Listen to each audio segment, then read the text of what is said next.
राहुल एक सीधा साधा आदमी था। वो रोज मेहनत करता था। वो एक सेल्समैन था।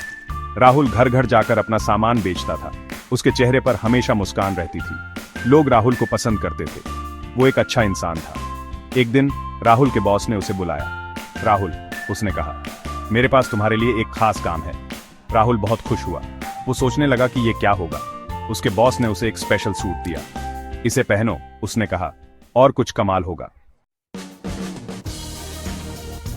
राहुल सूट को घर ले गया। वह बहुत उत्साहित था क्योंकि यह कोई साधारण सूट नहीं था। उसने उसे बड़े ध्यान से देखा। सूट की हर सिलाई, हर कपड़ा उसे अनोखा लग रहा था। यह एक अजीब सूट था।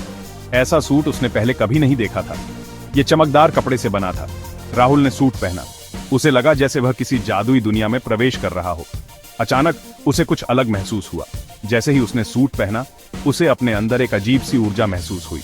वो हल्का और ताकतवर महसूस कर रहा था। उसे लगा जैसे वह किसी भी चीज को कर सकता है। वो उछला और वो उड़ने लगा। यह उसके लिए एक नया अनुभव था। राहुल को अपनी आंखों पर यकीन नहीं हो रहा था। वो उड़ सकता था। उसने कभी सपने में भी नहीं सोचा था कि ऐसा हो सकता है। वो अपने कमरे में उड़ता रहा, हंसता रहा। उसे ऐसा लग रहा था जैसे वह दुनिया का सबसे खुश इंसान हो। उसे लगा जैसे वो कोई सुपर हीरो हो। उसने अपने आप को एक नई जिम्मेदारी के साथ देखा। वो जानता था कि उसे अपनी शक्तियों का इस्तेमाल अच्छे कामों के लिए करना है। अब वह अपने नए जीवन की शुरुआत करने के लिए तैयार था। अगले दिन राहुल काम पर गया। वह अपने नए दिन की शुरुआत करने के लिए तैयार था, लेकिन इस बार कुछ अलग करने का इरादा था। उसने अपनी शक्तियों का इस्तेमाल चुपके से करने का फैसला किया। वह जानता था कि उसकी शक्तियां दूसरों की मदद करने के लिए हैं, और उसने इसे अपने मिशन का हिस्सा बना लिया। उसने देखा कि एक बुजुर्ग महिला सामान उठाने में परेशान हो रही है। वह तुरंत समझ गया कि उसे मदद की जरूरत है। राहुल नीचे उड़ा और उसकी मदद की। उसने बिना किसी को देखे चुपचाप महिला के भारी बैग उठा लिए। बुजुर्ग महिला हैरान रह गई। शुक्रिया जवान, उसने कहा। राहुल को अच्छा लगा। उसकी मदद से महिला के चेहरे पर मुस्कान आ गई। वो अपने अगले कस्टमर के घर उड़ गया।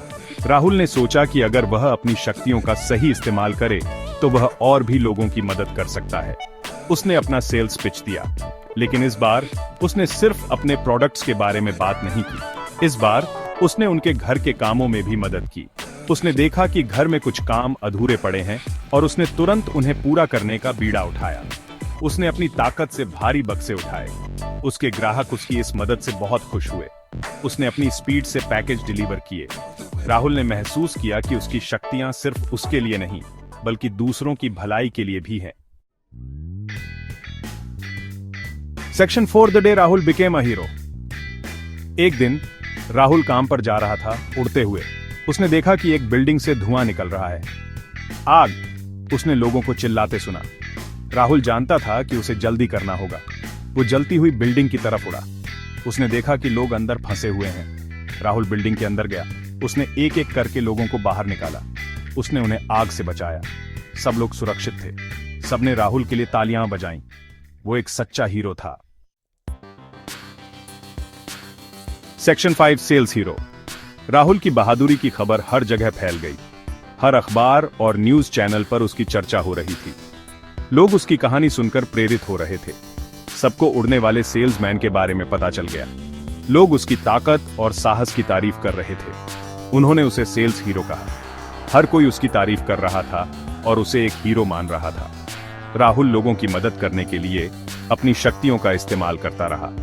वह हर किसी की मदद के लिए हमेशा तैयार रहता था। वो उम्मीद की एक निशानी बन गया। लोग उसे देखकर प्रेरित होते थे और उनमें भी कुछ अच्छा करने की चाहत जागती थी। राहुल अपनी जड़ें नहीं भूला। वह हमेशा अपने पुराने मोहल्ले में जाता और अपने बचपन की यादों को ताजा करता। वो दिल से अभी भी एक सेल्समैन था। उसकी पहचान एक सेल्समैन की ही थी, चाहे वह अब एक हीरो क्यों ना बन गया हो। उसने सबको सिखाया कि हीरो बनने के लिए आपको केप की जरूरत नहीं होती। असली हीरो वह होता है जो दूसरों की मदद करता है। हर किसी में दूसरों की मदद करने की शक्ति होती है। बस जरूरत है उस शक्ति को पहचानने की और सही दिशा में इस्तेमाल करने की। बस जरूरत है एक अच्छे दिल की और अपनी ताकत का इस्तेमाल अच्छे कामों के लिए करने की। राहुल ने यह साबित कर दिया कि असली हीरो वही होता है जो दूसरों के लिए जीता है।